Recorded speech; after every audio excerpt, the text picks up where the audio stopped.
The inheritance came through on a Tuesday. $4.2 million from my grandfather's estate transferred into my account in one clean wire. I was 31 years old, sitting in my Tribeca loft that cost $8,500 a month, and I watched the number appear on my screen. 4,247,382.16. Enough to never work again. Enough to live comfortably for the rest of my life. Enough to make every question I'd ever had about whether people liked me or for my money completely unanswerable. I'd always had money. My father was in private equity. My mother's family owned commercial real estate across the Northeast. I'd grown up in Greenwich, Connecticut, gone to Exeter and then Yale, and slid into a consulting job at McKinsey that I didn't really need but took because that's what people like me did. My life had been lined with money from birth, not obscene wealth, but the kind of comfortable affluence where you never think about prices, never worry about bills, never understand what financial stress actually means. And I'd always wondered, do people actually like me, or do they like what I can provide? My friend group, guys I'd known since college, we always met at expensive restaurants, always did bottle service at clubs, always took ski trips to Aspen, beach trips to Tulum, guys' weekends in Vegas. I picked up tabs constantly, not ostentatiously, but regularly. 1,000 here, 2,000 there. I told myself I was being generous, but maybe I was buying friendship. My girlfriend Vanessa, beautiful, successful in PR, exactly the kind of woman I was expected to date. We'd been together for 2 years, engaged for 6 months. She loved nice things. Loved the vacations I planned, the restaurants I took her to, the fact that she could text me photos of jewelry or handbags, and they'd show up at her apartment days later. She said she loved me, and I believed her mostly, but I wondered. The inheritance made the wondering worse. Now I had enough money that I'd never need to work, never need to be strategic, never need to do anything. I could just exist on investment returns, and everyone would know it eventually. Family would talk, friends would ask questions, Vanessa would want to start wedding planning with a bigger budget, and I'd never know if any of them actually liked me. That's when I got the idea. A test, a social experiment. I'd tell everyone I'd lost everything. Say my grandfather's estate went to charity, that there was a family dispute and I got cut out, that I was broke. I'd move to a cheaper apartment, get a regular job, live like a normal person, and I'd see who stayed. I knew it was dishonest, manipulative, maybe even cruel. But the question had been eating at me for years, and now I had the resources to answer it definitively. Just for a little while. 6 months, maybe a year. Long enough to see people's true reactions. Then I'd reveal the truth, and everyone would laugh about it, and I'd know for certain who my real friends were. My name is Aaron Caldwell. I'm 33 now, but I was 31 when I decided to pretend to be poor and test everyone in my life. 18 months later, I had my answer. Almost no one passed the test. Not my friends, not my fiance, not my colleagues. And the revelation wasn't about them being shallow. It was about me never giving them a chance to be anything else. But I didn't know that yet. I started with the story, called my closest friends, Marcus, James, and Tyler, guys I'd known since Yale, and told them I needed to talk. Met them for drinks at our usual spot, a cocktail bar in the West Village where whiskeys cost $22. So my grandfather's will got contested, I said, nursing a drink I'd paid for on a credit card I was about to stop using. Long story short, family drama, some cousins sued, everything went sideways. The estate's going to charity. I'm getting nothing. Silence. The kind of silence where you can hear people recalibrating. Fuck, man, Marcus said finally. That's brutal. I'm sorry. Can you contest it? James asked. He was a lawyer, always looking for angles. Already tried. It's airtight. I'm basically starting over. What does that mean? Tyler asked. Means I can't afford my apartment anymore. Need to find somewhere cheaper. Probably need to take my job at McKinsey more seriously. I've been coasting, you know. Now I actually need the income. More silence. I watched their faces. Sympathy, yes, but also something else. Calculation? Worry. The dynamic had just shifted, and everyone knew it. Well, we're here for you, Marcus said, raising his glass. Whatever you need. We toasted, finished our drinks. When the check came, Marcus grabbed it, for the first time in maybe 5 years. Split it 3 ways. I paid my third. $74. I made note of it. This was data. This was the experiment beginning. I told Vanessa that night. We were at her apartment, a place in Chelsea her parents helped pay for, though she pretended she covered it all with her PR salary. She was cooking dinner, something she rarely did because we usually ate out. I need to tell you something, I said. The inheritance I was expecting from my grandfather, it's not happening. Family dispute, long story, but I'm basically broke. She stopped stirring the pasta, turned around. What do you mean broke? I mean I have my salary from McKinsey, and that's it. No trust fund anymore, no safety net, just regular income. But you make good money at McKinsey. I do, but not enough for the life we've been living. I can't afford my loft anymore. We'll need to scale back on restaurants, travel, all of it. She was quiet for a long moment, then, is the wedding still happening? Of course. We'll just have to plan something smaller. More reasonable. Reasonable.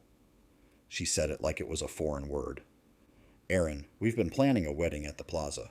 200 guests. A band. My parents are already telling people. We can still get married, just not at the plaza. And the honeymoon? We were going to Bora Bora. Maybe we do something domestic. California? Hawaii? She turned back to the stove. Didn't say anything else. We ate dinner in near silence. And I told myself she just needed time to adjust. That she loved me, and this was just shock. That she'd prove she was with me for the right reasons. I gave notice on my Tribeca loft and found a one-bedroom in Astoria, $2,400 a month instead of $8,500. It was fine. Clean, decent size. Just not trendy. Not the kind of place you brought people to impress them.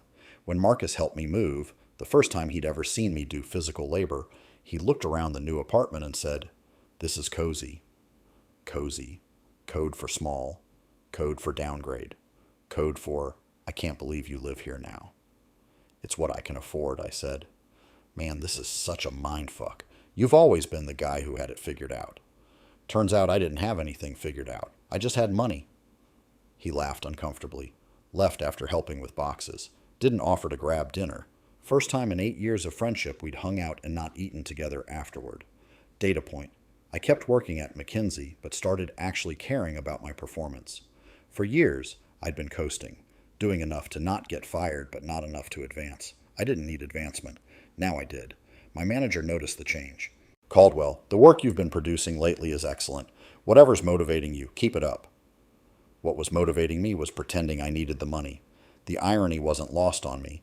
The first month, my friends still invited me to things. Dinners, clubs, weekend trips. But the invitations came with a new awkwardness. Hey, we're doing dinner at Carbone Friday. You in? James would text. Can't really afford Carbone right now, I'd reply. Oh, right. Shit. Well, want to grab pizza instead? But we wouldn't grab pizza. The invitation would just die.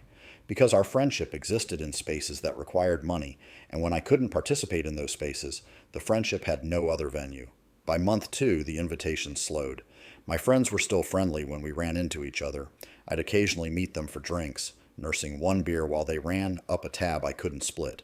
But I wasn't being included in plans. Wasn't in the group chat about Aspen. Wasn't invited to Marcus's birthday dinner because it was at Per Se, and they knew I couldn't afford it. We didn't want to make you uncomfortable, Tyler explained, when I asked why I hadn't been invited. I'd rather be invited and decline than not invited at all. Yeah, man, I get it. It's just awkward, you know. It was awkward. I was making it awkward by not being able to participate in the lifestyle that had been our shared baseline. And instead of adjusting that baseline, they adjusted the friendship. Vanessa lasted 4 months. We tried. We really tried. She suggested cheaper restaurants. I cooked dinner at my Astoria apartment. We talked about a smaller wedding, maybe at a nice restaurant instead of the plaza. But the conversations always carried an undercurrent of resentment. My friends keep asking about the wedding, she'd say. They've already bought dresses for what we'd planned. Now I have to tell them we're doing something completely different. We're still getting married. That's what matters. Is it, though? Because I feel like we're putting everything on hold until your finances improve. And what if they don't improve? What if this is just our life now? Would that be so bad? Wrong question. I saw her face change. Saw the answer she didn't want to say out loud. The breakup came via text. She was at her parents' house in Westchester for the weekend. I was in my Astoria apartment watching TV. Aaron, I've been thinking a lot about us, about our future, and I don't think I can do this. I'm sorry, but I didn't sign up for this life. I thought we'd be building something different. I think we should take a break. A break that became permanent. She didn't answer when I called. Sent a follow-up text. This isn't about money. It's about compatibility and expectations and what we both want from life. We're just not aligned anymore. It wasn't about money, except it was entirely about money. When I had it, we were aligned. When I didn't, we weren't. The equation was simple.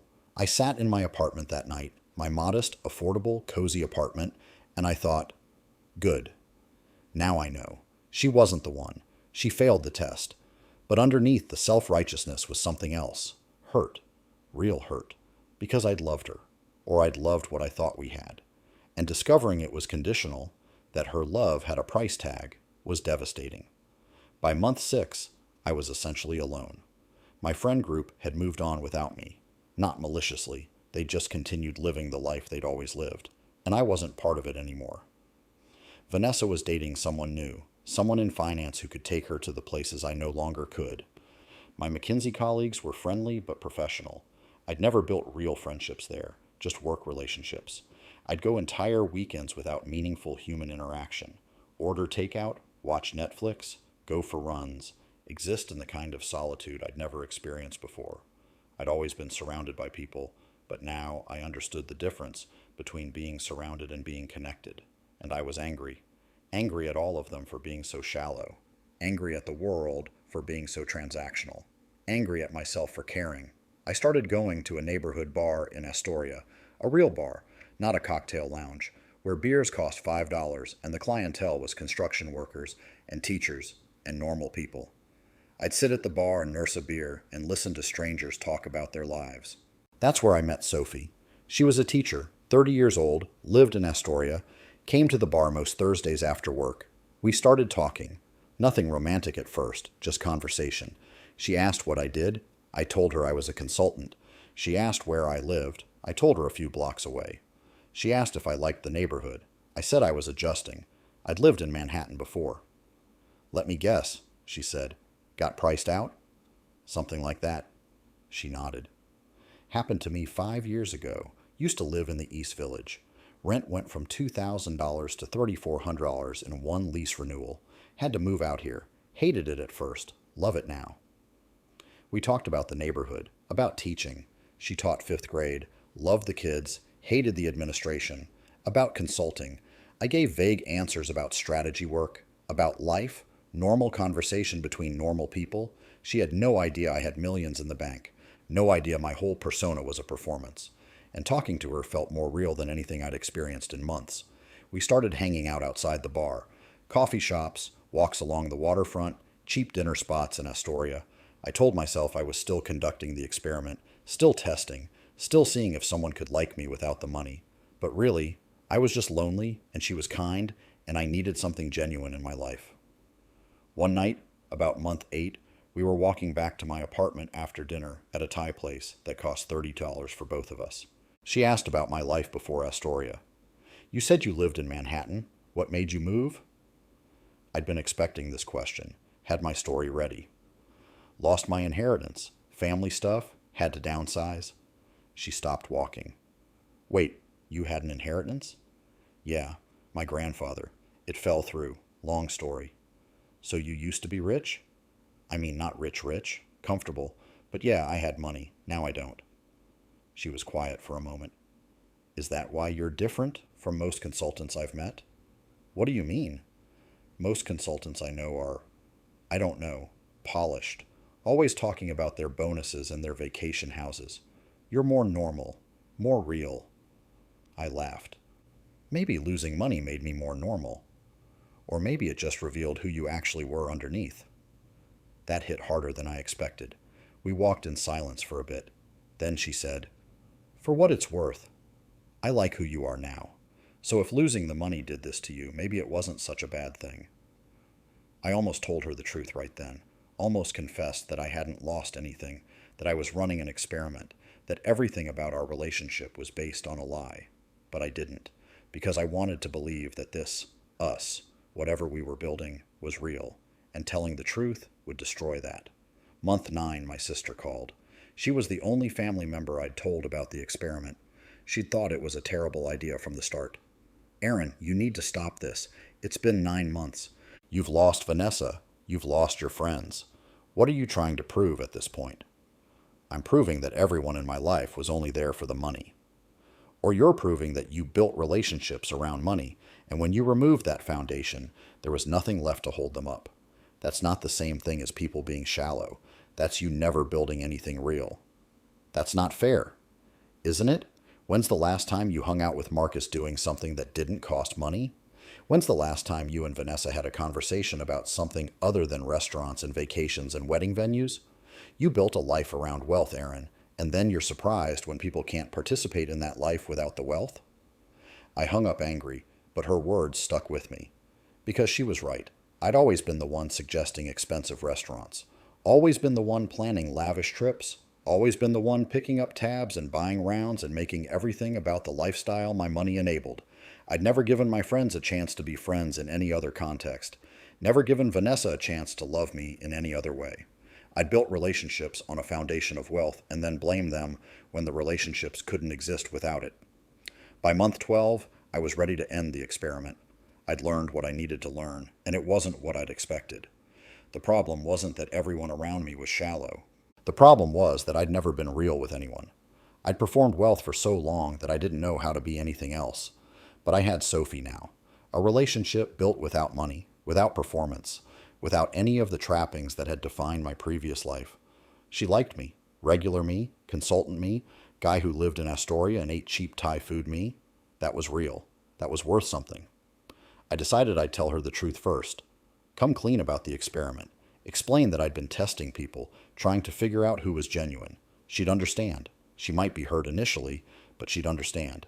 We were at my apartment. I'd cooked dinner, a skill I'd actually developed during this whole experiment. Nothing fancy, just pasta and salad, but I'd gotten decent at it.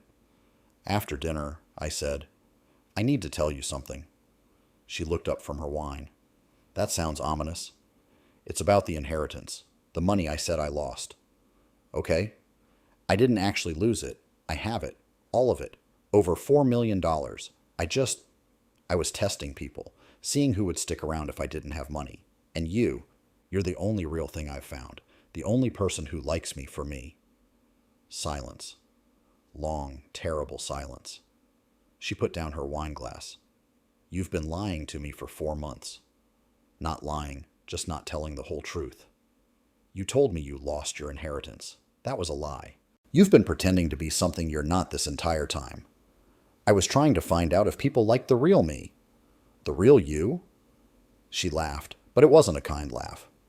Aaron, I have no idea who the real you is. I know the guy you've been performing for me. But apparently that's not real either. You're rich. You live in Astoria by choice, not necessity. You've been slumming it with me as some kind of social experiment. That's not fair. What we have is real. Is it? Because I met you thinking we were in similar situations, similar lives. That's why I felt comfortable with you. We were on the same level. But we're not, are we? You're a millionaire playing at being middle class, and I'm an actual middle class person who you've been studying like I'm some kind of anthropology project.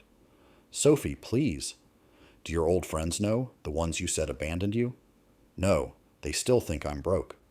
And when were you planning to tell them? Or me? Or anyone? When the experiment was over? When you'd collected enough data about how normal people live? I was going to tell everyone soon. I just needed time to... To what? Figure out if I loved you? Test whether I'd stay if you revealed you've been lying to me this entire time? She stood up. I need to leave. Can we talk about this? There's nothing to talk about. You lied to me. You used me to make yourself feel better about your shallow rich person life. And now you want credit for the fact that I didn't know you were rich and liked you anyway. Congratulations, Aaron. You found someone genuine. Too bad you weren't. She left, didn't answer my calls or texts, blocked me on everything within a week, and I sat in my Astoria apartment, my chosen poverty, my manufactured struggle, and understood that my sister had been right. I hadn't been testing whether people could love me without money. I'd been testing whether people could love a person I'd never actually been. A person I'd invented for the experiment. A poor version of Aaron who was somehow more authentic than the rich version, except he was just as fake because he was still a performance. The real Aaron, Whoever that was had never shown up. Not for my friends, not for Vanessa, not for Sophie. I'd been performing my entire life, first performing wealth, then performing poverty. Never just being. I ended the experiment at month 14, told my friends the truth over dinner at an expensive restaurant I paid for. Watched their faces go through confusion, anger, hurt, disbelief. You lied to us for over a year, Marcus said. Made us feel bad for you, made us worry, made us adjust our lives because we thought you were struggling.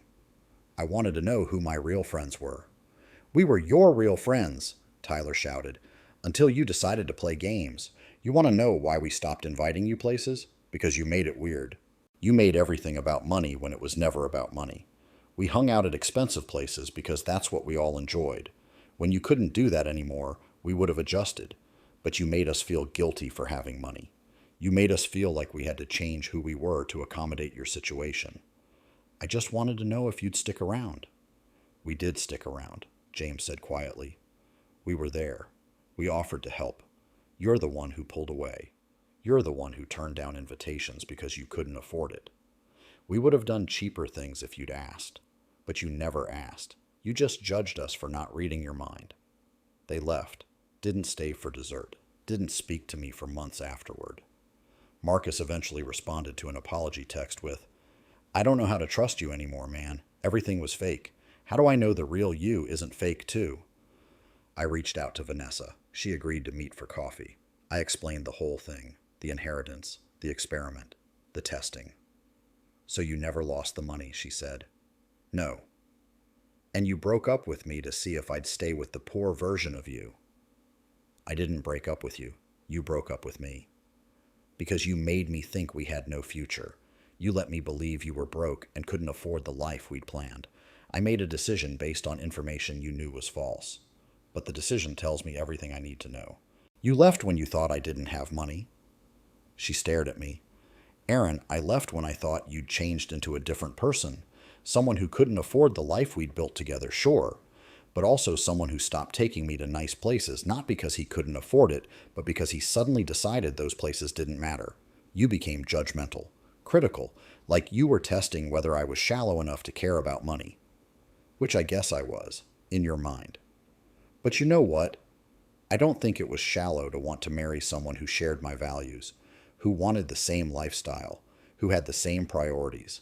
We'd built a relationship around certain things, and you unilaterally decided those things were bad and judged me for wanting them. So you did care about the money. Of course I cared about the money. Money enables life. It enables experiences and security and freedom from worry.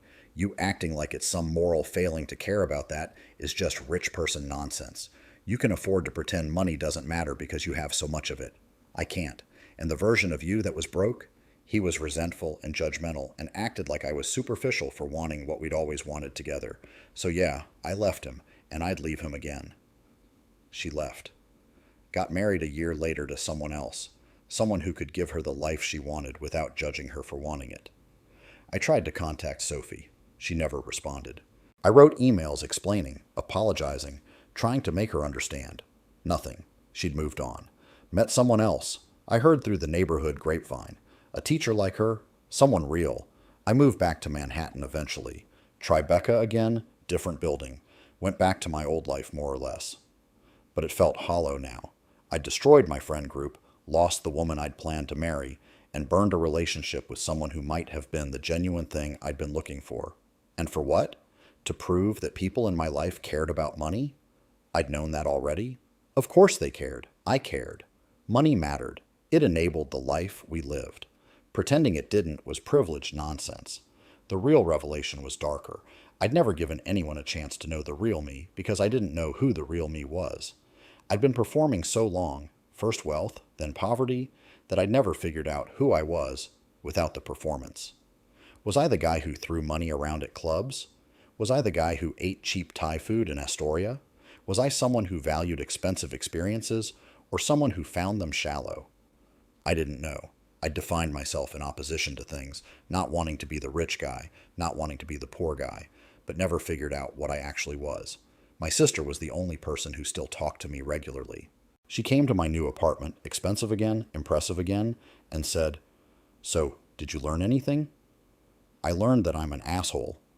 That's a start. What else? I learned that you can't test relationships without destroying them. That honesty is the foundation of everything, and I wasn't honest with anyone, including myself. And? And I learned that I built my entire life around wealth without realizing it. My friendships, my relationship, my sense of self. All of it was entangled with money, and when I tried to separate them, there was nothing underneath. She nodded. So what are you going to do now? I don't know. Build something real, I guess. Figure out who I am without performing. Make friends in a way that isn't transactional. Date someone I'm honest with from the start.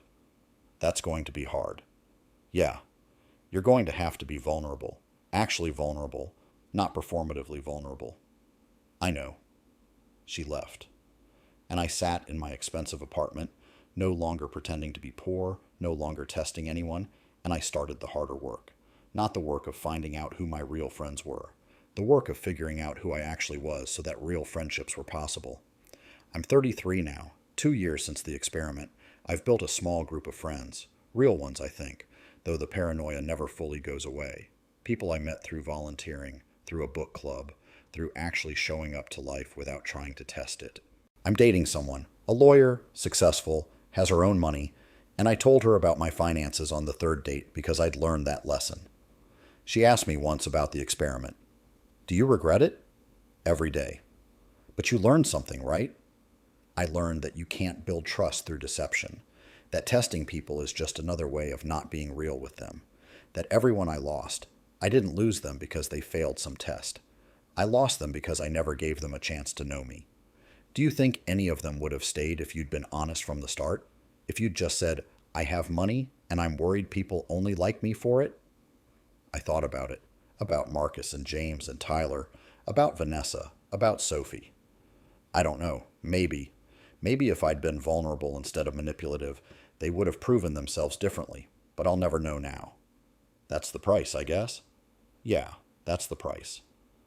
I pretended to be poor to test my friends, lost them all, and discovered that the problem wasn't that they were shallow, it was that I'd never been deep, never been real, never been anything other than a performance, whether I was performing wealth or performing poverty. My name is Aaron Caldwell. I inherited $4.2 million and used it to destroy every meaningful relationship in my life. Not because I spent it badly, but because I lied about having it. Because I thought testing people was a substitute for trusting them. Because I was so afraid of being loved for the wrong reasons that I never let anyone love me for the right ones. I still have the money. More now, thanks to investments. But I'd give a significant portion of it back if I could undo the experiment. If I could go back and just be honest. Just be real. Just show up as myself, whoever that is, and let people decide if they wanted to know me. But I can't. That's not how time works. That's not how trust works. That's not how any of this works. So I live with it, with the knowledge that I had genuine relationships and destroyed them through testing, with the understanding that authenticity isn't something you can prove through deception, with the recognition that the only person who failed my test was me. And I try to do better now. Try to be real. Try to build relationships on honesty instead of experiments. Try to let people in without constantly wondering if they're there for the right reasons. It's harder than I expected. Being real, being vulnerable, being known. It turns out testing people is easier than trusting them. Performing is easier than being authentic. Pushing people away is easier than letting them close enough to hurt you. But that's the work. That's what I should have been doing all along instead of playing games with people's trust. So if you're reading this and you have money and you wonder if people like you for the right reasons, don't do what I did. Don't test them. Don't lie to them. Don't pretend to be something you're not to see if they'll love you anyway. Just be honest. Be vulnerable. Be real. And let the chips fall where they may. Because I tested everyone, and I lost them all, and the saddest part is that I'll never know if they would have passed if I'd given them an honest chance. That's the price of the test, and it's a price I'll be paying for the rest of my life. If you've ever tested a relationship, romantic, friendship, family, and lived to regret it, I'd understand if you didn't want to share that in the comments. These aren't easy stories to tell, but if this resonated, if you've learned similar lessons about trust and authenticity and the cost of deception, Maybe there's something valuable in knowing we're not alone in our mistakes. And if you want more stories about the complicated ways we sabotage the things we care about, a like or subscribe would mean something. Thank you for reading and for understanding that sometimes the person we need to be honest with most is ourselves.